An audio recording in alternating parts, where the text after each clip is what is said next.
Ladies and gentlemen, it ranks as one of the most bizarre playoff games in Montreal Canadiens history, one of the most bizarre games, overtime games in NHL Stanley Cup final history, when the Montreal Canadiens had to score twice in overtime in Game 4 of their series against the Rangers in '79 at Madison Square Garden, when a blast from 1978 Conn Smythe winner Larry Robinson went in and out of the net, and the play went on. And were it not from a certain captain scoring later on in the contest, they wouldn't have won the match. So today we're going to be talking about the double victory for the Montreal Canadiens in Game 4 of the 1979 Stanley Cup Finals. A little bit of background, ladies and gentlemen. Montreal started the game slow, series slow. They were burned out from a long 7-game series against Boston. They lost the home game of the series 4-1 in Montreal, where Buddy Larocque, for the first time in history when Larocque and Dryden were on the same team, replaced Kenny in the playoffs. It was 4-1 in the first period, and Larocque went in for the second. Now, Larocque was supposed to start Game 2, but an errant shot by Doug Risebrough clonked him, gave him a concussion. Dryden started the trail early 2-0, but the Montreal came back for a 6-2 victory. Now, he went to New York.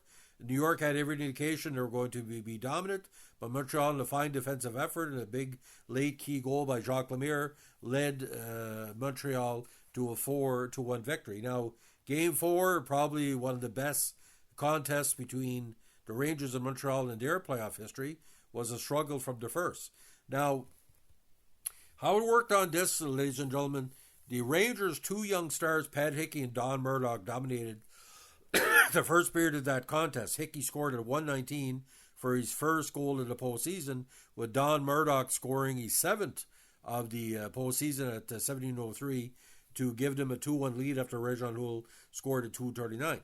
Now, in the second period, Yvan Lambert, who had a lot of big goals in the series, scored his fifth of the postseason in 18:05. Now, the Rangers led for the third time in the contest on a goal at 4:26 by Philip Zito, his eighth of the postseason. But then Gainey scored 6:27 in for his fifth, and he was the Conn Smythe Trophy winner that year, by the way. Now, here's how it got kind of freaky. Madison Square Garden for the hockey rink is cavernous. When it went into overtime, Montreal was pretty well dominated. Bobby Orr was special color commentator, said the way the Rangers are playing, they're going to get caught, on the shift like a 2-1 and 3-1, like what happened with Lemaire's goal in Game 3. Now, Montreal dominated play, and Larry Robinson, who was a quarterback on defense, took the puck in his own zone, and after a second pass, got past the midpoint of the rink and had a big booming blast from the blue line area, or a little bit above. And Robinson had a big shot, just like he had for Trouty's career. And the puck went in and out, but it did pass John Davidson. Everybody behind the net saw there was a goal. The commentators, Bobby Orr, Dick Irvin, and Dan Kelly, knew it was a goal. And when there was a stoppage in the play, the Rangers cameraman for the game was quite efficient. It was on former Montreal Canadiens coach Claude Ruel and Yvon Cornway, who were in the crowd in suit and tails. And Claude Ruel, him of the rotting teeth, is just screaming obscenities against the Rangers. And there's members of the Montreal Canadiens, I think Larry Robinson and Réjean Houle, are going behind the Ranger net and yelling at the goal judge. He claimed he didn't see it. Now, it went on from there. Now, the fans in the crowd were not even talking. You knew that Robinson had scored, and they were saying, what happens if the Rangers come back? And Bobby Orr warned them, saying, they could come back and win the contest. However, in a very bizarre set of circumstances, and you never go up with the play, Guy Lafleur took the puck, went into the Rangers zone, and Savard on a Savardian rush, gets the puck from Lafleur, and from about, 60 feet, 50, 60 feet, a dynamite backhand past John Davidson. And Dan Kelly, basically, and Dick Irvin and Bobby Orr said, well, he won it twice. Now, Savard scored at 7:25, almost, I think, a minute after Robinson had scored. And, of course, we all know what happened in Game 5. Montreal won against the Rangers 4-1. Now, here's the ironic thing, ladies and gentlemen. The Rangers had outscored Montreal 6-1 in the first pretty well 4 periods of the series. But from then on, it was all Montreal. Rangers only scored 5 goals in the rest of the series, while Montreal scored 18. And that's kind of weird. Now, John Davidson had a really good contest. He was peppered quite a bit, made 38 saves. Now, Kenny Dryden was pretty well done as a goalie. He gave up some cheap goals in this game, had only 18 saves. And, of course, in game 5, Jacques Lemaire scored the big winner.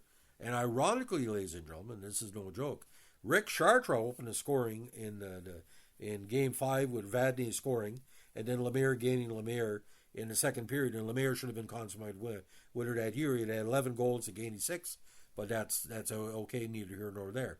He had pretty well one of his best Stanley Cup final series, and Lemaire, in a lot of ways, him and Lafleur were kind of unstoppable. Yvon Lambert had a good final as well. So, ladies and gentlemen, you gotta understand, hockey is a very bizarre game. Now, just in case people want to check out the contests, a recent upload to YouTube, it was a high definition not say recreation, but a rejigging of Games 3 and Game 4. Now, Game 3, if I'm not mistaken, Danny Galvin was sick. He couldn't finish the contests, or I think it maybe was Game 2. It was a shared feed, NHL 79 and Hockey Night in Canada. But having Dan Kelly and Bobby Orr and Dick Irvin and Danny Galvin announcing that season, and of course Gilles Tremblay and René Lecavalier on the French side, this was the last gasp for the Montreal Canadiens dynasties ever, because they've only won 2 cups since 79, and this is 46 years ago. But if you see the play of the 4 lines, you look at Lambert, Lemaire, Gainey, Jarvis had a great series. Robinson, Savard, Lapointe, who I don't think he had a big offensive production in the final. But it came that they were playing protective for Ken Dryden, because Ken Dryden would save the Habs in previous years. But this year, again, Dryden seemed to be off. Like I said, he gave up a lot of cheap goals in Game 7 against Boston. Montreal was lucky to come back. But Montreal was it was just a clash of styles. The Rangers had outlasted the Flyers and the Islanders. They had nothing left, ladies and gentlemen. And some of the key players for New York, allegedly Duguay was injured. Bobby Sheen was injured. You can see he won the plays, I think, in Game 3 or Game 4. He could barely get off the ice, the former Montreal Canadian. But this is sort of the last gasp with Phil Esposito in the Stanley Cup final. John Davidson, probably the hottest he was in his career, coming over from St. Louis. There's a lot of Hall of Famers in this contest. So if you want to see... Oh, yeah, there was a Montreal Canadian, the only one Montreal Canadian fan in the crowd when Savard scored. He was clapping along, and someone off screen is grabbing at the bottom of his jersey. And we'll all know, don't touch a Montreal Canadiens fan at Madison Square Garden. But the camera work and the fans walking out, it's a classic of how to cover a game. And I've never heard the U.S. Announcing. I never heard the radio, but the visuals are stunning. It's probably one of the best photograph game at Madison Square Garden ever, which was kind of used, the sight lines, for wrestling there, because it was a big wrestling venue for WWF. So, ladies and gentlemen, that's the story of the very bizarre double overtime goal game of Game 4, Rangers-Montreal. If you're a Montreal fan, you love the Rangers, because the Rangers always play the stuff, and especially in 72 and 74, it cost us at least 2 cups. I always had big respect for the Rangers, because a lot of players with the Rangers became my heroes, Gilbert, Jean Rattel, not Vic Hatfield, he can go sit down, overrated fucker, but I mean, Rattel and Gilbert. And by the way, I'm dedicating this to Chad Soon, who is trying to get Larry Kwong, the first Oriental Asiatic player in the NHL who played for the Rangers. Chad, this is dedicated to you. Anybody who wants to do something this weekend, if you love the Rangers, watch the games. Well, we should try to get Larry Kwong in the Hockey Hall of Fame. He deserves it. He's a trailblazer. He represents so much good about the game of hockey. And talking about Rangers, get Jim Nielsen in the Hockey Hall of Fame as well. A great defensive defenseman, one of the best Aboriginal NHLers of all time.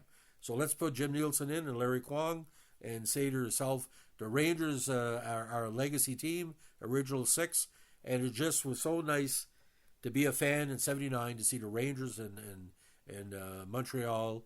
Sweet revenge for Montreal, but the Rangers of Montreal, all the Maloney brothers and Murdoch before he lost his mind, Espo, the no-name defense. It was a great series. So, ladies and gentlemen, if you like what you're doing here with our Montreal Canadiens and New York Ranger podcast, let us know what to like, comment, subscribe, and share.